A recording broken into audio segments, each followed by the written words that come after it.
Olá, bem-vindos a mais esta aula de SIGs.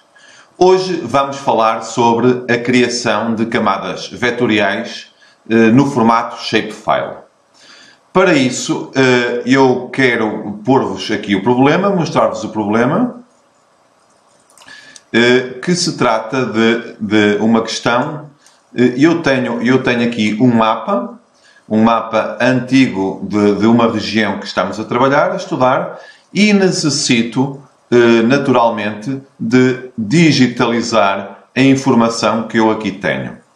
Quer seja isso as curvas de nível, que se podem ver aqui, quer seja isso as estradas, está aqui uma estrada, um caminho de pé posto, quer seja isso a informação mineira, neste caso é um mapa mineiro, sejam isto poços, galerias, sondagens, etc.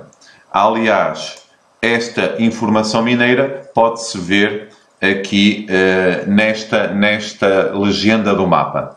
A legenda do mapa mostra que nós temos desde a informação vetorial que deve ser do tipo pontos, como por exemplo os poços, as entradas de galerias ou entradas de galerias subterrâneas ou ainda as sondagens, bem como outra informação que será do tipo polígonos, como por exemplo escavações mineiras antigas ou trincheiras antigas, serão do tipo polígonos. Naturalmente, as informações das estradas ou das linhas de água, que eu estou aqui a mostrar com o rato, aqui outra linha de água, serão informações do tipo linhas. E, portanto, durante as próximas aulas vamos ver como criar as camadas vetoriais e depois como fazer a digitalização destes diferentes tipos de dados vetoriais. Ora bem, para se criar uma camada vetorial, a forma mais simples será ir ao menu Camada e utilizar a opção Criar Camada. Neste caso, Nova Camada de Shapefile. Também, nos atalhos rápidos, podem ver que nós temos aqui opções de adicionar camadas, mas também de criar novas camadas. Está aqui, novas camadas, é este o ícone, nova camada Shapefile. Uma ou outra forma, até inclusivamente o atalho Ctrl+Shift+N serve para a mesma função. E o que acontece é que surge uma janela e nesta janela nós podemos indicar que informação é que vai ter essa camada vetorial.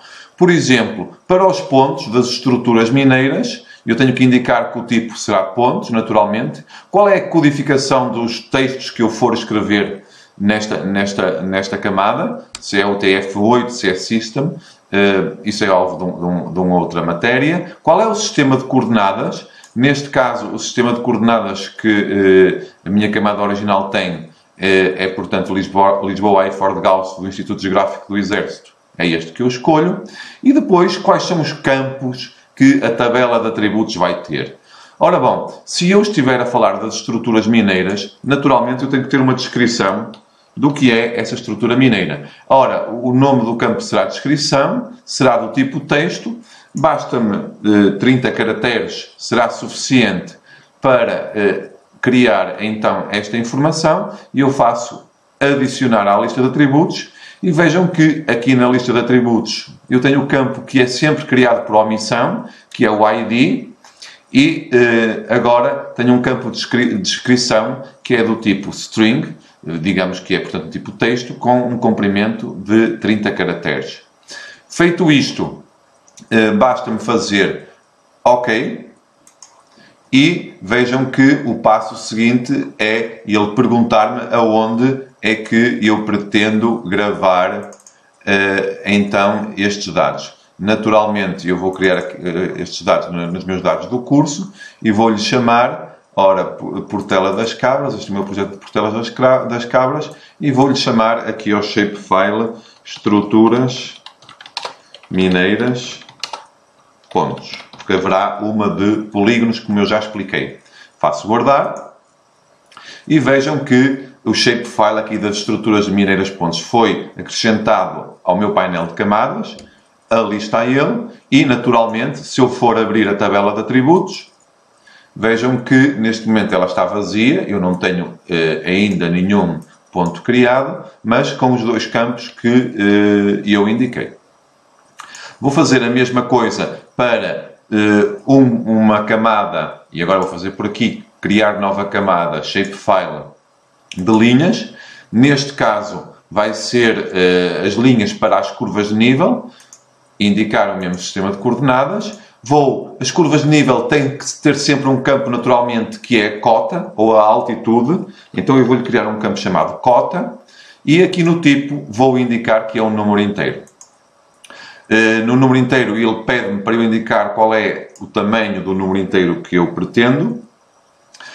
Neste caso, como as cotas são números inteiros com no máximo 3 casas decimais, eu vou colocar 3 casas decimais.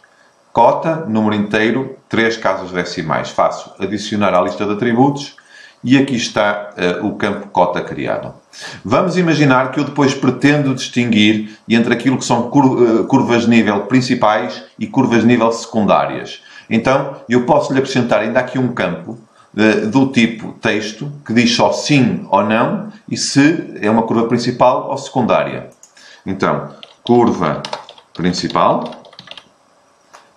Reparem que ele só me deixa escrever até 3 e 2, 5, e 1, 6, 7, 8, 9, 10 caracteres. É o máximo que os campos podem ter. Vou pôr então C princípio. Naturalmente isto depois poderá ter uma forma de contornar esta função. Digo que é dados de texto, só com um único caractere, que há de ser sim ou não. Faço adicionar à lista de atributos e cá está, criei um segundo campo do tipo texto ou string e um campo inteiro.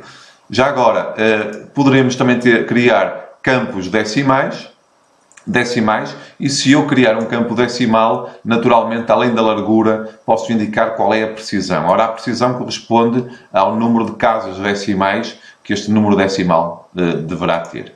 Eu não vou criar, neste caso, não necessito de valores decimais e, portanto, deixo estar desta forma. Da mesma forma, se eu quiser criar polígonos, basta fazer, é igual, não vou repetir o que já perceberam, penso eu, sobre este assunto. Posso indicar ali que estou a criar polígonos e defino os mesmos parâmetros, os atributos que eu quero que o ficheiro vetorial tenha e, portanto, ele é criado. Se eu agora fizer aqui um OK, ele pergunta-me onde é que eu quero gravar. Eu vou gravar na mesma pasta, curvas de nível. Vou gravar na mesma pasta. E vejam que as curvas de nível também estão aqui acrescentadas então, ao meu painel de camadas. Esta aula é muito simples, é tudo por agora. Vejam as perguntas que vos são colocadas nos exercícios e respondam para treinarem este assunto.